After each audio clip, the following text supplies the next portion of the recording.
Assalamualaikum teman-teman, nama saya Farsya Priayaka Cahyani, NPM 220010081326. Di sini aku mau memenuhi tugas dari dosen aku, mata kuliah perilaku organisasi, yaitu menganalisis jurnal yang sudah aku cari di internet. Di sini aku mengambil teknik manajemen stres yang paling efektif pada remaja. Dengan instrumen yang pertama ada tujuan, yang kedua target, yang ketiga ada strategi, yang terakhir ada output. Yang pertama ada tujuan. Teknik manajemen stres adalah teknik untuk mengurangi atau menekan tingkat stres pada remaja. Prevalensi stres pada remaja di dunia mencapai angka yang memprihatinkan, yaitu 5% sampai 70%. Teknik manajemen stres bertujuan untuk menekan angka prevalensi stres pada remaja. Untuk yang kedua itu ada target. Manusia memiliki fase dalam kehidupannya mulai dari bayi, anak-anak, remaja hingga dewasa, dan pada fase terakhir adalah lansia. Remaja merupakan fase paling penting dalam kehidupan manusia, di mana remaja menggambarkan fase kehidupan yang menjadi masa transisi dari masa anak-anak menuju dewasa.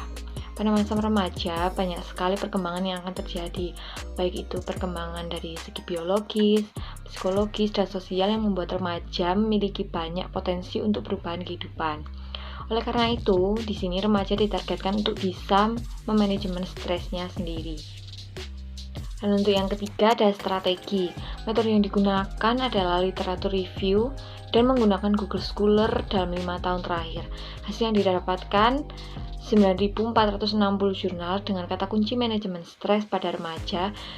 Hasil tersebut disaring menjadi 5 jurnal.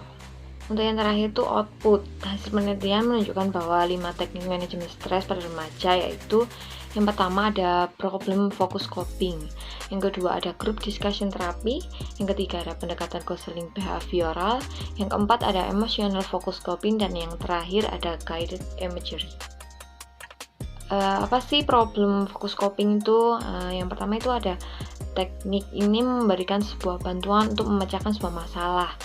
Biasanya digunakan untuk individu yang memiliki masalah seperti ancaman, gangguan, dan situasi yang menantang, namun masih bisa dapat diubah.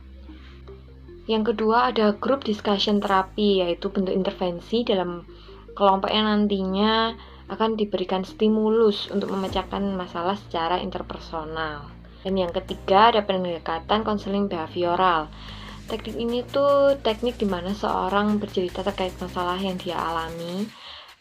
Biasanya itu dipakai saat bimbingan konseling. Nantinya pembimbing akan menggiring seseorang untuk menyelesaikan masalahnya sendiri, namun masih banyak yang bingung dan tidak nyaman saat menyampaikan keluh kesahnya. Yang keempat ada emotional focus coping, yaitu teknik manajemen stres dengan cara mengalihkan rasa stres. Rasa stres ini dialihkan dengan cara-cara yang mereka sukai. Umumnya digunakan oleh anak jalanan yang biasanya sering dikucilkan dan mendapatkan perlakuan yang tidak pantas atau buruk dari orang-orang terdekat.